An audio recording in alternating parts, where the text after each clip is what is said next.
Are you ready to take your steering system to the next level? In this video, I'll show you how to build and install custom steering linkage using double D shafts and universals designed to fit any setup using a steering column and a rack and pinion. Whether you're working on a Mustang II IFS like I have over here or any other setup, this step-by-step video will ensure that your steering system operates as smooth and as safe as it can get.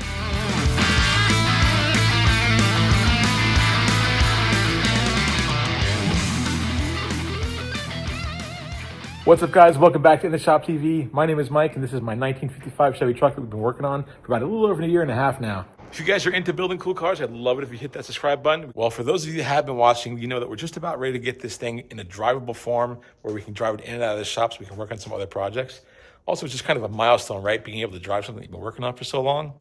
So the next step in being able to drive this thing is actually getting the steering linkage connected. We put our column in the other day. There's a video on that. We got our rack and pinion in. There's a video on our Mustang II IFS installation. And right now we've got to connect the two of them together. And we're going to use double D shafts and universals to do that. So let's just dig right into this. And as we go, we'll talk about what we're doing and why we're doing it.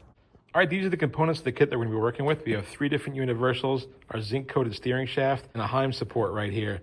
Now, all 3 of these universals might look the same, but each one of them is totally different. Starting with our first one here, you'll see we have a 1-inch double D input on the back of it, and they give you the option with these universals to either through bolt it or to use a set screw.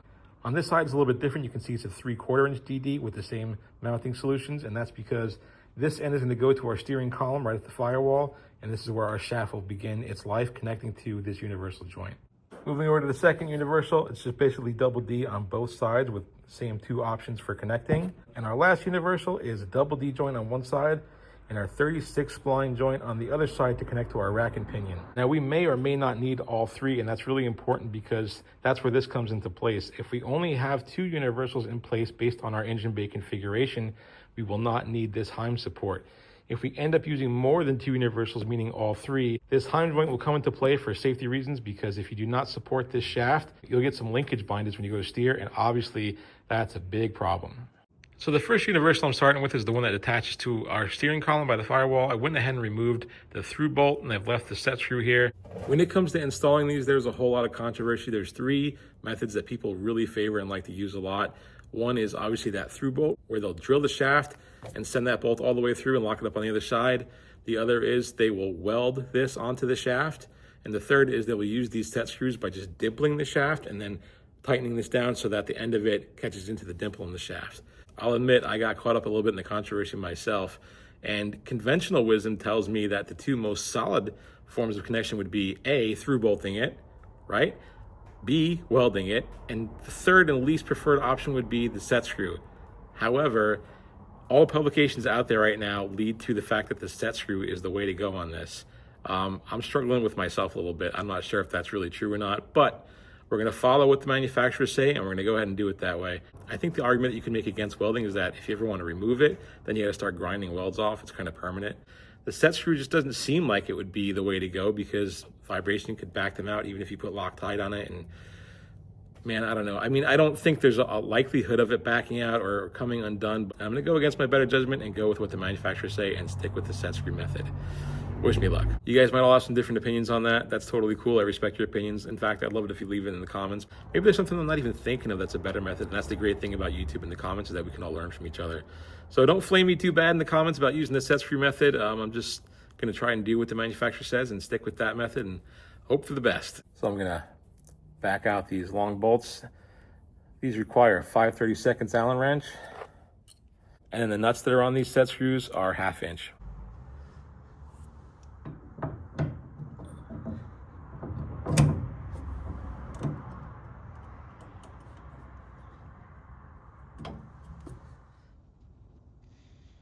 The second piece I'm going to use is actually the splined portion that installs on the rack and pinion itself. I'm going to kind of work my way towards the middle. Now, obviously, the spline portion comes with 2 set screws instead of 1 through bolt for obvious reasons. You really don't want to be drilling into that end portion of your rack and pinion shaft. So we're here at the front of the truck, and I've removed the set screws completely on this end of the universal, and I'll show you why. As you'll notice, there's 2 sets of splines, one right here and one right here. And in the middle, you got this kind of groove. That's where those set screws are going to bite down and pinch on that shaft so that they can't back out or push down forward and disconnect. So it's really important to be able to see how far down you are in relation to where these set screws are to make sure that you're in the right position. That's why I remove them just for installation.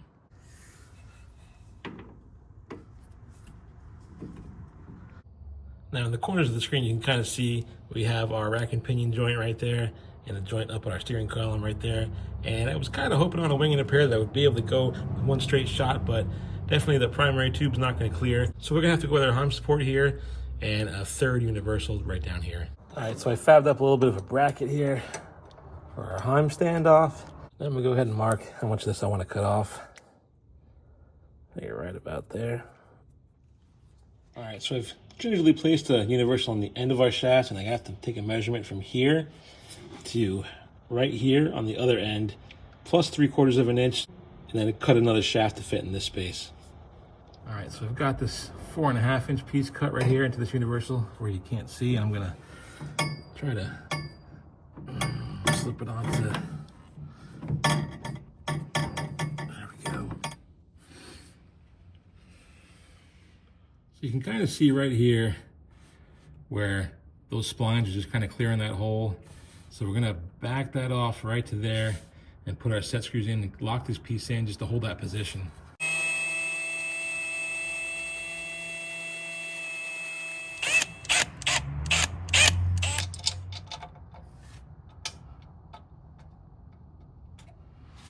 So these are kind of hard to reach. I've got just a nut with a piece of electrical tape around it, shoved in there so that the wrench holds it.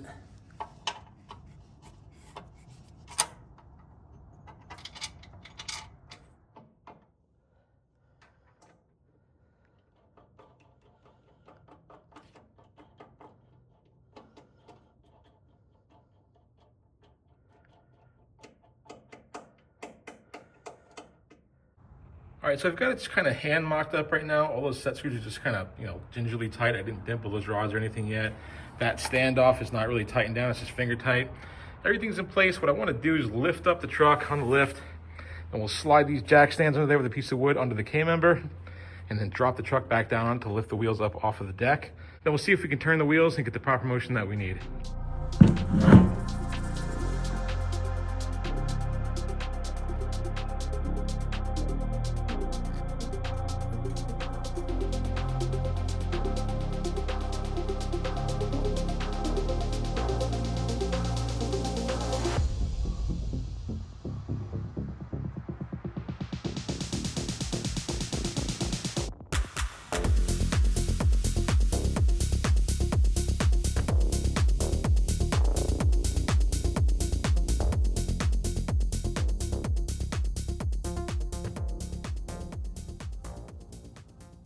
All right, so it's the next day. We're all mocked up. What I want to do now is take it apart, but before we do that, I kind of want to mark where everything is so that if I lose my place on any of those joints where they meet up with the shaft, I know exactly where to put those dimples for the set screws. But before we take it all apart, there's some really important details I just want to go over real quick.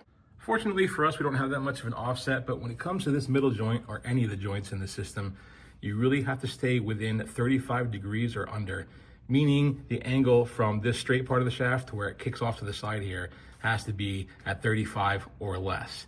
If you start getting over 35 degrees, this universal joint can bind, and you don't want that to happen while you're trying to steer the vehicle for obvious reasons.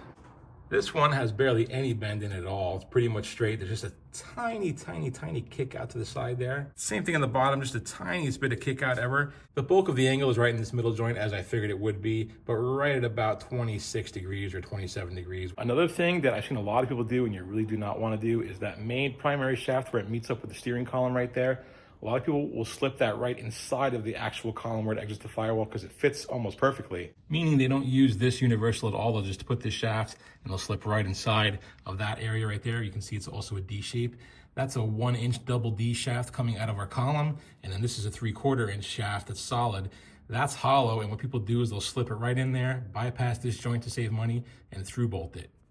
You definitely don't want to do that because that metal that's coming out of the column that's hollow It can bend. I've seen it bend. And if you through bolt it and you maybe have to turn too hard, just over time, it will bend that and kind of loosen that connection. And you definitely don't want to lose connection or a failed connection in your steering. Now, what we spoke about before in terms of set screws versus drilling through the shaft, everyone's stating nowadays that you really want to use the set screw method. They do provide both on these things. If you want to go with the drill through method, there's another hole here where you would drill through the flat part of the double D shaft. But you are taking a considerable amount of material out of there if you think about it. This is only 3/4 versus 1/4 inch. Essentially that means you're taking a third of the material out of the shaft. I'm just not too comfortable with doing that. Welding it would work really good, even if you just put like a short little bead right here or something like that. The problem with welding it is that once that's welded in place, you really can't take it apart without having to pull the column out through the firewall. You'll either have to move the rack or the column. There's just gonna be no way to get it out if you ever have to service it. So I'm gonna go ahead and use the set screw method. I'm gonna dimple the shaft. I'm gonna make sure I get a good 1/8 of a depression in that shaft to get that set screw in there deep enough. I'm not gonna stop there. We're gonna use Loctite. They say to use regular blue Loctite. I like to use orange if it's something that ever is removable. It's a little bit stronger than the blue stuff, not quite as bad as the red, where you gotta use heat and whatnot. But the orange holds a lot better in my opinion. It'll just give me a little bit of extra peace of mind and insurance. The first thing I'm gonna do again is mark where my shaft meets up with these universals, because when I unbolt this, my plan is to just take the set screw out and then mark in there and I have my place set. But if it starts to slip and slide and I lose my place, at least I know if I just match this all back up based by these lines that I put on here, I'll be in the same general vicinity. And we do have a little bit of wiggle room here, guys, if it's not exact. As long as we have the dimple within, 1/8 of an inch on one side or another, will be perfect. So we've got it apart here on the bench and you can see our marks clearly. I'm gonna go ahead and leave this section together just for right now.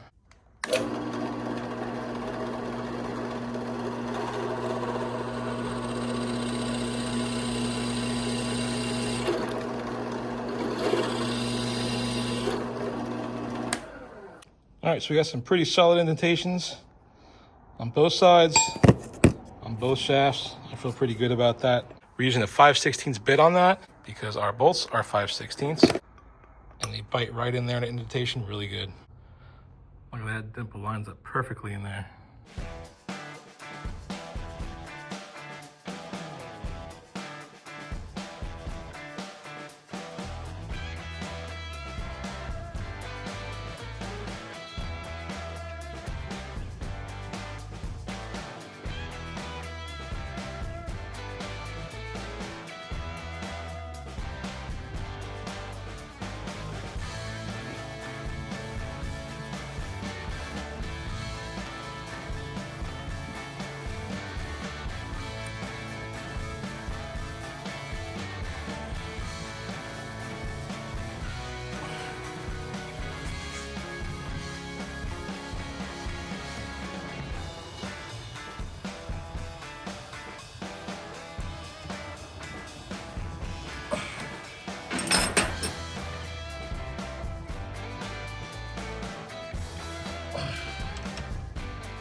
All right, so we're all mounted up, but there's one more thing that I want to do, and it's arguably, in my opinion, one of the most important steps if you're going to use the set screw method for assembling your steering linkage.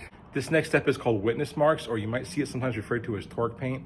And basically what that is marking your bolts or your nuts or where they are in relation to where they are tightened down and torqued to spec, so that you can reference those marks and make sure that nothing has vibrated out, backed off, or moved. Guys, I can't stress how important this is. I think it's just as important as the job you do assembling everything and building out your steering system, because especially when it comes to set screws, If they back out or they get loose, your steering gets loose. I want to stay safe. I want you guys to be safe. This is a very, very cheap thing to do. It doesn't take much time at all. And I'll show you guys a trick that I use when I put witness marks on bolts or nuts that'll save you some money. So here in the engine bay, it's a little bit dark and we don't even have our hooded fenders on yet, and it's already getting kind of dark in here. So you want to use a bright product. Now they sell stuff in, your AutoZones and O'Reilly's and everything that's meant for this by companies that you guys all know, like Permatex, and it's called marking pens or marking paint or whatever they call it. It's ridiculously expensive. It's like $14 for a little paint smear in a tube. I mean, it's kind of crazy. You guys don't need to spend that kind of money. I use model paint, and I use a fluorescent color like this bright fluorescent orange. It's enamel, it's considered permanent, and I don't know if you guys can see this, but that's $2.99 at your local hobby store. You can get yourself little applicator brushes like this. It acts kind of just like a fine tip pen. These are $1.99 and you're off and running.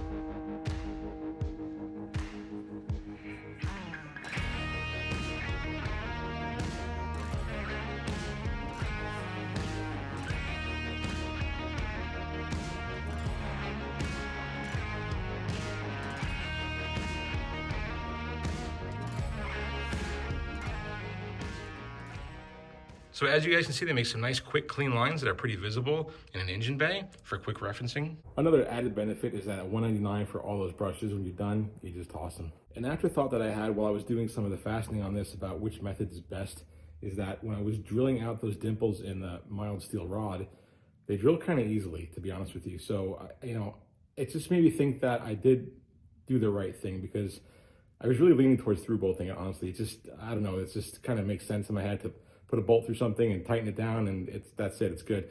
But it was really soft, it drilled out really easily, and I could just see over time that bolt, steering takes constant abuse all the time. I could see those bolts just kind of galling up that mild steel, or even just opening the hole a little bit. And even if it never lets go or never lets loose, I could see maybe introducing, at very best, some slop into the steering.